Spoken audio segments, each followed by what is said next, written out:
Katy, it's lovely to be here with you in Shap, and it's lovely to get over here. I've never been here before. Have you lived here for long? I think we've lived here for nearly 10 years now, Paddy. Yeah. And I've never been as happy as I am now. Yeah. Surrounded by my sheep, my dogs and my daughter Henrietta, so it's a lovely life. I'm Yeah. very blessed. This place is really lovely, and I see your ponies outside too, and all the fell. It really is a class place. But did you grow up around sheep? How did you get started in all this? Well, I wasn't from a farming background. My father was a headmaster of a boys' school, and he founded the school in North Wales. Yes. And I was a total disappointment to him because I wasn't at all academic, and went to public girls' school, which didn't really teach me anything. Yes. And I was always obsessed with animals. And the reason why I got into sheepdog trialling was I saw a sheepdog trial in progress in Anglesey in North Wales, and I'd never seen one before. So I decided that is what I wanted to do. So I was about 19 years old. So I got rid of my husband and bought a sheepdog. Oh, yeah? That's where it all came from. Wow. And so, are you Welsh, like? Oh no! I'm English. I'm Irish when I've had a drink or two. Oh yeah. And but, so you got into dogs that young, and yeah.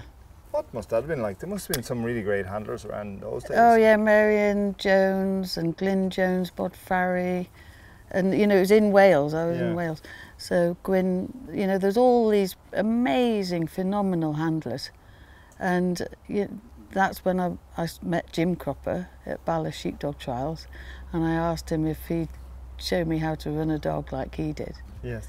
And that's when he gave me the three-legged sheepdog. I have so many stories, Paddy. Yeah. You know, great stories, and it's all based on my absolute passion for the amazing sheepdog, really. Yeah, I think it's lovely the way, like, you've a lovely perspective. You've seen that, I don't know what we call that, but we call it like the golden age. Like, there was a lot of special fellas around when you started. Unbelievable.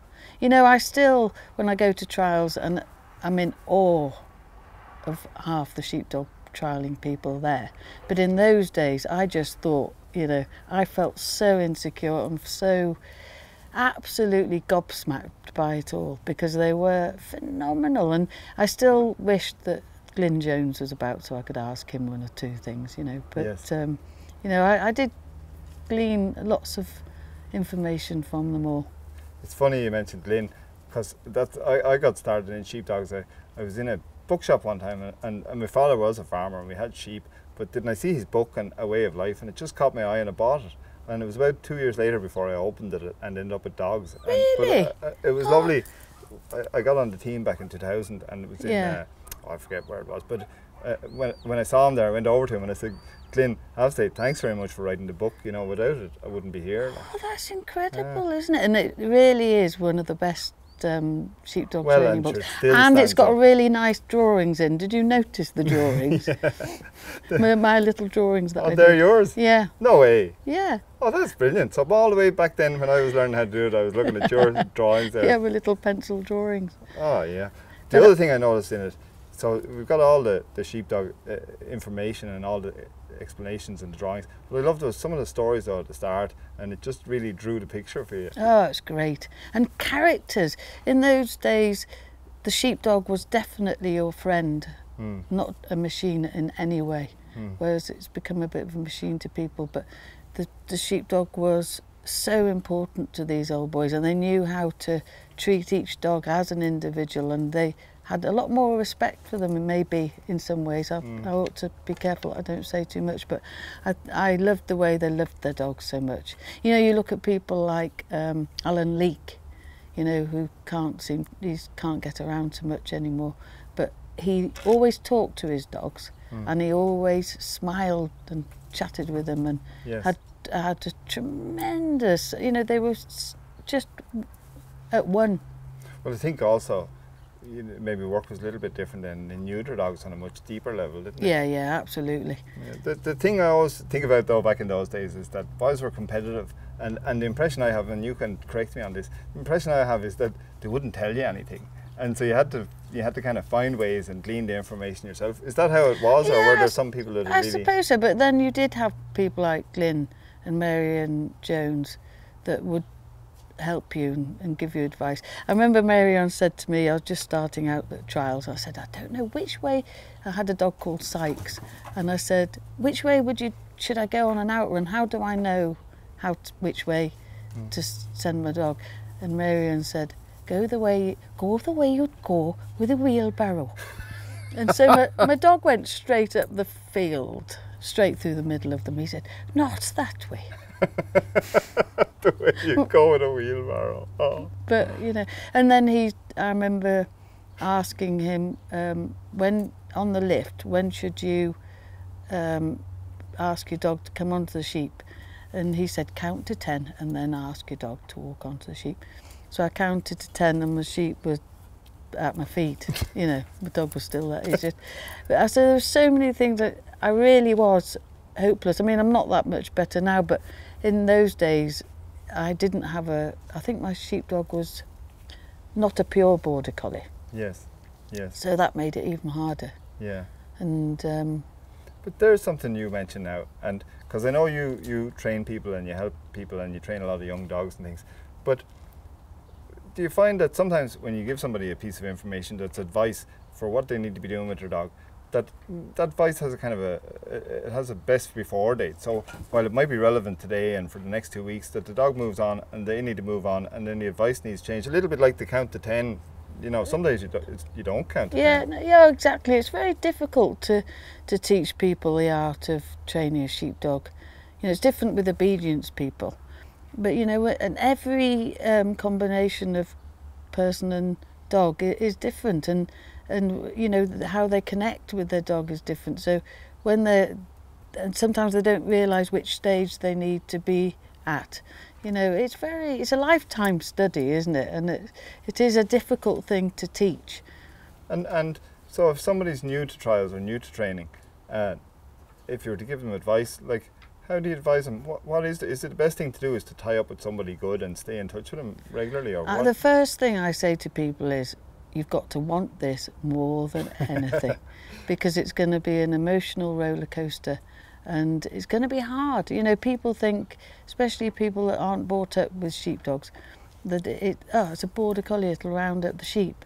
They don't understand how different they all are and how different the brain is, and I just think they've got to want it so much, because some people just don't understand how tricky it is. Sometimes they'll come on my courses and they'll start, and then by the next day they've given up. But that's not because of my teaching, it's because they just think, well, it's not for them. Yes. So I really try to say to them, you know, give up before you've started. If you know, think about it. Yes. Katy, with all your experience with sheepdogs, can you help people with pet dogs? Is it the same principles, or are you able to do anything for them? I do quite a lot with pet dogs and their owners. Seems to be, I'll be doing more and more of that recently. And you know, people put these border collies that are pets, for example, on a pedestal, and they think it's a working dog and it needs stimulation. If anybody else comes along and says, this dog needs stimulation, it really annoys me. And the dog is like a headless chicken. His eyes are like this, his tail's like that, and they're crazy, you know. And I just teach them, the owner, the first thing I tell them to do is take the harness off that's teaching their dog to pull. And I just try and teach them just to teach their dog to sit and stay, and then I teach them to use their voice to communicate, and they need this word no that comes from here, no, and say hey, but then they can see it works. They need direction. It's exactly the same as children. And I suppose people, is it that a lot of people don't realise that you can really communicate with your dog? There's an awful lot of brains there. Yeah, absolutely. In any dog. Yeah, with any dog, you know, and with just, they've got to like their commands, you know, sit, stay, come on, that'll do. Yes. And I teach the people to smile at the dogs and be relaxed. Yes. And then as soon as they're not happy, there's no that comes from your gut, says, hey, come on. The dog is hanging on their every word, you know. I teach them to do that, and then they're happy. think a dog feels a lot happier too when he knows the absolutely. deal. You know, and if they get the sit and stay and basic commands right, everything else falls into place. Yeah, it's a real win-win. That's great to know that you can help people with pet dogs as well. Okay, you started very young, and over time, has the type of dog that you're attracted to, has that changed, or has it always been the same kind of characteristics you go after? I think you're always learning, and the characteristics that you want change. The main thing for me is the temperament. Yes. And I like a dog with an open face, like I like my people. Yes. I like a dog to smile at you and look you in the eye. Yes. But to find everything that you want in a dog is not easy, and it doesn't often happen. So you've got to work with what you've got. Yes. Yes. And I think if the temperament, if they want to please you, then that's the most important thing. But to find stamina and power and style and good looks and a brain, it's not easy to find all in one dog. But you aim for that. And so sometimes you have to compromise a little bit here on one thing, but they'll make it up on something else, and you work with what you get. And if they want to please you, that's the most important thing. And is it a thing, do you get worried about when you see, certain faults in dogs, maybe they're a little bit tight, or maybe their outrun's not perfect or whatever? If they've got that right attitude, is it something that you can work on and change and develop it, and shape it up the way you want, maybe? Yeah, I think if you've got them from a pup, then you make sure that you bring out the right, you train them properly so the bad things don't develop.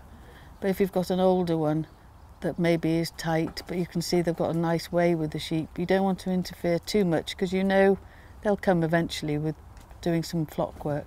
And so over the course of time, do you think dogs have changed, or are they the same as they always were? Are they better? Do you notice any change, or do you harp back for anything you think we might have lost?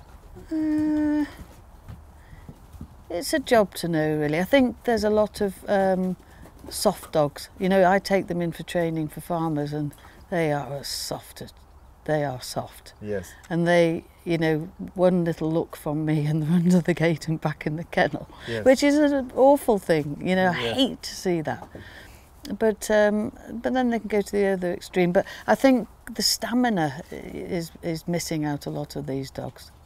But you can still find the dogs that you like. Yes. Yeah, you can find them, and I'm really lucky. One or two have come in for training, and I've thought, I really like that dog. Yes. Please let me buy it. Yes. But I'm so stupid. I don't say, "Oh, this dog's rubbish." Yeah. You tell them it's good first. You put your foot in the bucket. Yeah.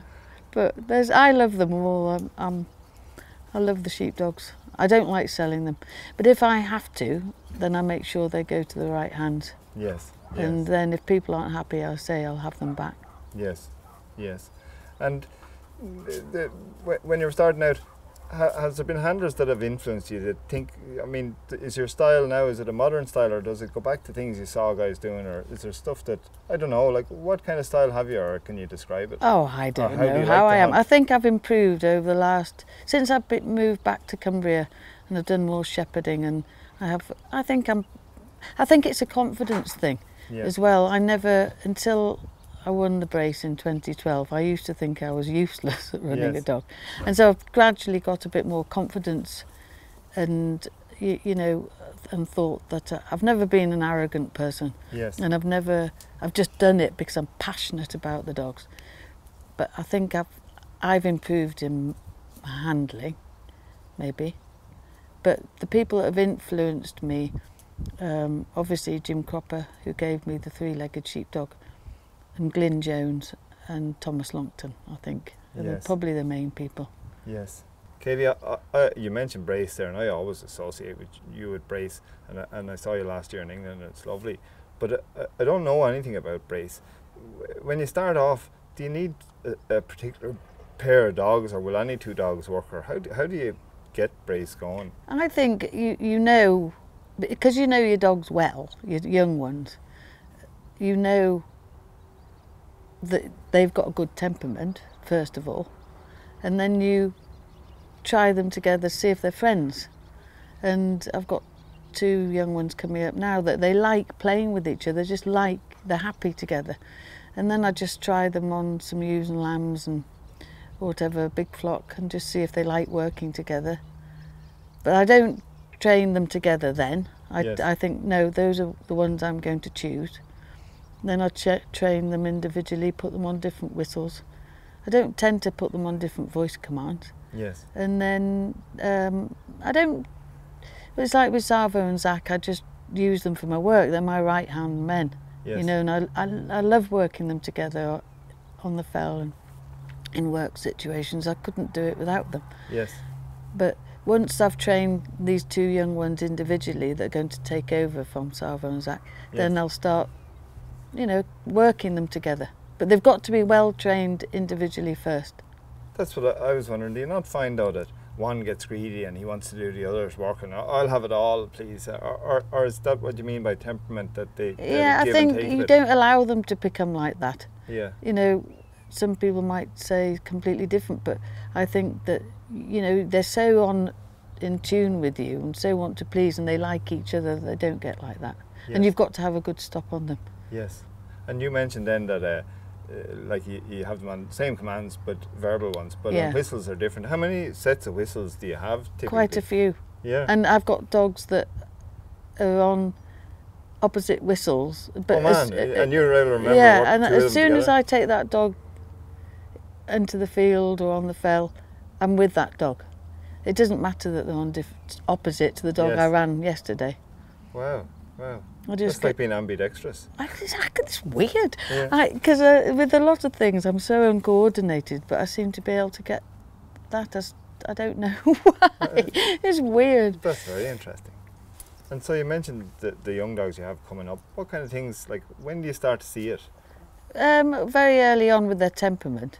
But, you know, and if I decide, right, those are the two I'm going to prepare for the following year, you know, sometimes your plan doesn't always go right, but this is my expectation and my passion. That is what I want to do. So when I'm feeding the sheep in the winter, you know, I'll take one with me and I'll, you know, just little things like teach him to stay, don't let him move while I'm feeding the sheep.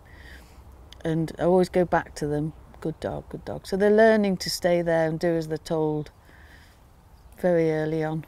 And so then, when you have them on the different whistles and all, and say you're giving one a come by and you're giving the other one, and you want the other one to stay there, how does that work? Like, do you just leave it coming along steady and you add in a new command? Yeah, at first, you know, I'll go and stand in the field and have one of them on a lead, and they watch the other one work, you know, listening to their whistles, but they stop still. Yes. And then as they get more experience, the other will. At first you teach them not to move when they hear the other one's whistles. Yes. But then after a bit they're just working together and they can hear it's not their whistle, but they'll just do a slow sort of walk, you know. That must be... they're still working, but they're not clamped to the floor. That sounds like it could be exciting when you start to see that coming. And I love it. Yeah. I love running the brace. I feel more confident running the brace than anything. Because I just imagine that I'm in competition. I so want to do well, but I just pretend I'm at home and just be at one with my two dogs. It's starting to sound a little bit like poetry. I suppose that's how it feels when it's going right. When it's going right, and then sometimes it goes totally wrong. But when it goes right, it's the best feeling in the world. Oh, that's cool. So I know you have the English National coming up soon, and you have a pair of dogs to run in the singles, and you have a brace, and I really hope you do well in the event like last year. And but in September it's a little bit different this year. We're going to have a way with dogs, and we're lucky enough to have you coming. Have you thought about it much yet, or I know you've been in a one-man and his dog before, but or do you know who you're going to take with you? Like, you've quite a selection of dogs. I'm still in shock at being invited. I feel really honoured, and it's very humbling to be competing against such a prestigious lot of handlers, you know, that really are, you know, some of the best in the country. So I'm looking forward to it. So Katy, have you decided who you're going to run? I think I have. I'm probably going to run Zach. Yes. Zach's 8 years old. I think he's 8 years old, nearly 8 years old. And he's a grandson to Aled Owens Roy. And he's a handsome, smart looking dog, plenty of power, and very stylish. And he, you know, I know I can rely on him. Yes. And he loves to single, he loves to shed. And he's, yeah, I'm just a means to an end. He just wants to work. Oh, really. lovely, lovely. So, Just use you to get his. yeah, his work. absolutely. Oh, But I love that. Type. yeah, I'm fond of him. I'm fond of all my dogs. I know, I love him to pieces, and I'll enjoy running him. So thanks very much, Katy, for having us here today. It's been lovely to see your place and see your dogs and see how you work them. Thanks very much for having us. Well, it's been great, Paddy, to meet you. Thank you. Look forward to seeing you in September. Can't wait.